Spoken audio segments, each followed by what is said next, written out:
At the age of 30, she fell in love with an 18-year-old boy. Whenever he came to the geisha house, she would hurry over to greet him, and as she took his cane, she would subtly brush her hand against his. But despite her subtle advances, the boy always remained cool and distant. The reason he visited the geisha house so often was simply to study the movements and mannerisms of women, and incorporate them into his own performances. Still, Mayashiki cherished every moment she spent with him. In her eyes, Kikuhiko was different from other men. He never looked at her with lustful eyes. Even though he was barely an adult, he carried a steady, almost brotherly presence. It seemed only when Mayashiki teased him that Kikuhiko showed a hint of the fluster that belonged to his youth.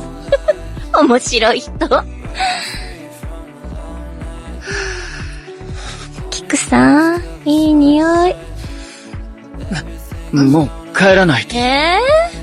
もう Mayashiki was not only a geisha but also the lover of Kikuhiko's teacher. Afraid of developing feelings he shouldn't have, Kikuhiko started visiting the geisha house less often in the days that followed. Then one day, as Kikuhiko was walking down the street holding an umbrella, a familiar voice suddenly called out from behind him. It was Mayashiki, her face lit up with excitement. She lifted the hem of her kimono and quickly slipped under his umbrella. Mayashiki didn't ask why he hadn't come to see her. Instead, she took his hand and begged him to walk her home. Unable to bring himself to refuse, Kikuhiko escorted her back to the geisha house. The two leaned against the window, listening to the steady patter of the rain. Kikuhiko couldn't help but rest his head on Mayashiki's shoulder, and pour out the worries he had been holding inside.